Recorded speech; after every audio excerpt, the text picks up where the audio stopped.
નમસ્કાર મિત્રો, સ્વાગત છે તમારું અમારી યુટ્યુબ ચેનલ ઓનલી ઇશ્યુની અંદર। મિત્રો અહીંયા તમે જોઈ શકો છો, ખાસ કરીને વેસ્ટર્ન ડિસ્ટર્બન્સની અસરને કારણે ગુજરાત તરફ ભેજ આવી રહ્યો છે, જેને લઈને વહેલી સવારે વાદળછાયા વાતાવરણ જોવા મળી રહ્યું છે અને બપોર પછી કચ્છના ખાસ કરીને ભુજ તાલુકાની અંદર વરસાદ પણ મિત્રો જોવા મળ્યો હતો। જો કે સામાન્ય વરસાદ હતો, બહુ ભારે વરસાદની ચેતવણી નથી। હાલ મિત્રો જોવા જઈએ તો ઉપલા લેવલેથી ખૂબ જ ઝડપથી પવનો છે, વાદળો છે પસાર થઈ અને હિમાલય તરફ મિત્રો ગતિ કરી રહ્યા છે, તેને લઈને ખાસ કરીને વહેલી સવારે ભેજ જોવા મળી રહ્યું છે। તાપમાનની અંદર મિત્રો આજથી થોડોક મિત્રો બફારો છે જોવા મળી રહ્યો છે। ધીમે ધીમે મિત્રો તાપમાન વધશે, જો કે વધુમાં વધુ 35 થી 36 ડિગ્રી સુધી તાપમાન જઈ શકે છે।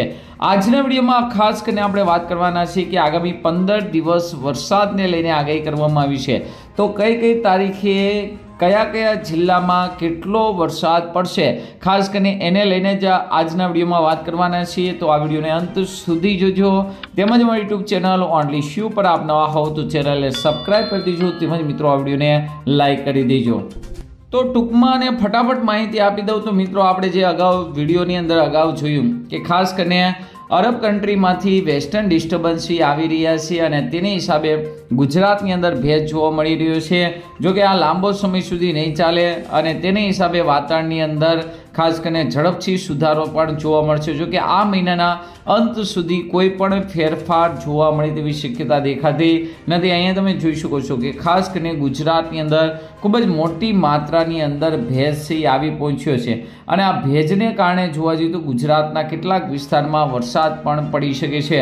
જો કે મિત્રો ઘાટા અને ભારે વાદળો હોય તો જ વરસાદ જોવા મળશે। અહીં તમે જોઈ શકો છો કે વરસાદનો સિમ્બોલ જોવા મળી રહ્યો છે। તો આવો એકલ ડોકલ અથવા 5 જેવા ગામોની અંદર ગુજરાતની અંદર વરસાદ જોવા મળશે। આમ તો અંબાલાલ પટેલે પણ મિત્રો ખાસ કરીને આ મહિનાના એન્ડની અંદર વરસાદની આગાહી કરેલી છે અને એની અંદર ખાસ કરીને 25 તારીખની આસપાસ 24-25 તારીખની આસપાસ વરસાદની આગાહી છે એ ગુજરાતમાં કરેલી છે અને વધારે વરસાદની આગાહી છે 28 અને 29 તારીખે કરેલી। અહીં તમે જોઈ શકો છો એક જોરદાર વેસ્ટર્ન ડિસ્ટર્બન્સ છે એ ખાસ કરીને ઓમાન તરફથી છે એ ખાસ કરીને પાકિસ્તાન ઉપર થઈ અને રાજસ્થાન ઉપર જઈ રહ્યું છે, તો તેને લઈને મિત્રો 28-29 તારીખે વરસાદની થોડીક શક્યતા છે એ ગુજરાતની અંદર જોવા મળી શકે છે। અહીં તમે જોઈ શકો છો જેની અંદર ઘણા વિસ્તારોની અંદર વરસાદ જોવા મળી શકે। 28 તારીખે લગભગ 10 થી 15 તાલુકાની અંદર અને લગભગ 20 થી 25 જેવા ગામોની અંદર પણ વરસાદ જોવા મળી શકે છે।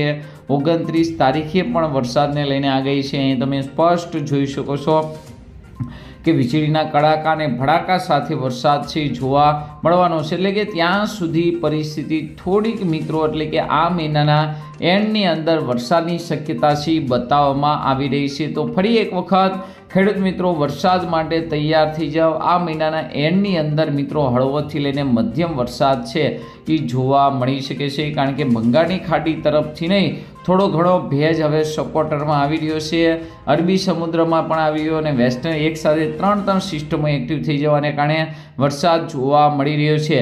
જો કે મિત્રો આગળથી મિત્રો જોવા જઈએ તો હવે વેસ્ટર્ન ડિસ્ટર્બન્સ ઘટવા જોઈએ અને આમ તો જોવા જઈએ તો 7 તારીખથી અહીંયા મિત્રો 6 તારીખ સુધીનો મેપ છે। 7 તારીખથી મિત્રો આપણા ચૈત્રી દનૈયાસી શરૂ થઈ રહ્યા છે અને ચૈત્રી દનૈયામાં શું જોવાનું હોય છે, કારણ કે ચૈત્રી દનૈયાસી આગામી ચોમાસાનો વર્તારો કરતો હોય છે। જો કે આ વર્ષે જેઠ મહિના 2 હોવાને કારણે ચૈત્રી દનૈયાસી 20 દિવસ મિત્રો વહેલા આવ્યા, એટલે કે એનું પરફેક્ટ મિત્રો આપણે આયોજન ન કરી શકીએ, પરંતુ ચૈત્રી દનૈયાની અંદર ગુજરાતનું સંપૂર્ણ વાતાવરણ છે એ ખાસ કરીને ચોખ્ખું હોવું જોઈએ કે દિવસે ખાસ કરીને આકાશમાં કોઈ વાદળો ન થવા જોઈએ। તાપમાન પણ મિત્રો 40 થી 41 ડિગ્રી સુધી જવું જોઈએ, એટલે કે ચૈત્રી દનૈયા જેટલા તપે એટલા જ મિત્રો એ નક્ષત્રની અંદર ખૂબ જ સારો વરસાદ થતો હોય છે એવો આપણા પૂર્વજો છે એ ખાસ કરીને કહેતા હોય છે। તો એ પ્રમાણે ચૈત્રી દનૈયા 7 તારીખથી શરૂ થઈ રહ્યા છે।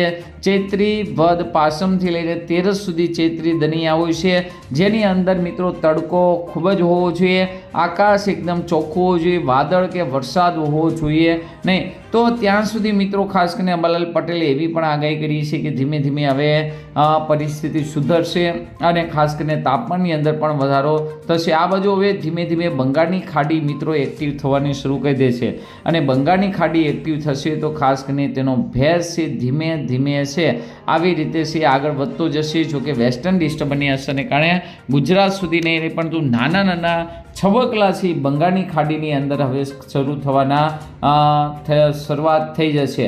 સાથે સાથે મિત્રો આપણે એ પણ જોઈ લેવી કે તાપમાનની અંદર કેવી પરિસ્થિતિ છે આગામી ફટાફટ જોઈ લેવી કે દિવસોની અંદર જોવા મળવાની છે. તો આજનું જ તાપમાન મિત્રો તમને વાત કરી દેવી તો અહીંયા તમે જોઈ શકો છો ખાસ કરીને સૌથી વધુ તાપમાન છે સૌરાષ્ટ્રની અંદર અમરેલીની અંદર જોવા મળતું હોય છે.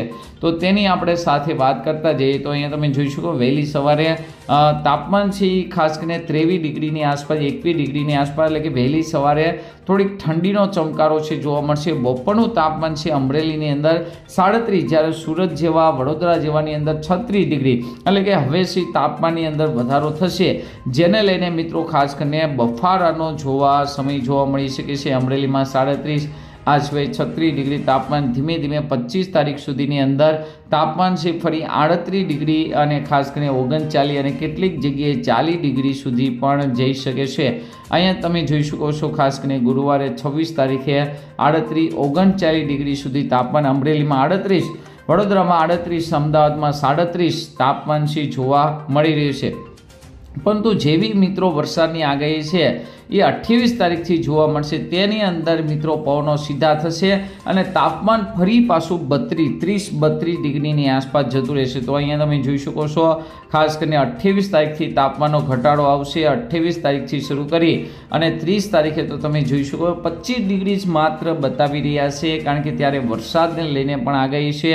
ત્યારબાદ મિત્રો 1 તારીખથી એપ્રિલ મહિનાની શરૂઆતથી ધીમે ધીમે તાપમાનનો પારો ફરી પાછો ઊંચો જવાનું શરૂ કરી દેશે અને ચૈત્રી દનિયા છે ચૈત્રી મહિનાનું બીજું પખવાડિયું છે એ ખૂબ જ તપે તેવી હાલ મિત્રો શક્યતા જોવા મળી રહી છે. મિત્રો હાલ વરસાદને લઈને કોઈ આગાહી નથી. 28 29 30 અને 31 તારીખે ફરી એક વખત ગુજરાતની અંદર સૌરાષ્ટ્રની અંદર કચ્છની અંદર ઉત્તર મધ્ય ગુજરાતની અંદર વરસાદનો રાઉન્ડ છે એ જોવા મળી શકે છે. તો આજના વિડીયોમાં આટલું જ. વધુ વિડીયો જોવા માટે મારી યુટ્યુબ ચેનલ ઓનલી અને સબસ્ક્રાઈબ કરી દેજો તેમજ મિત્રો આ વિડીયોને લાઇક કરી દેજો. અસ્તુ જય હિન્દ જય ભારત.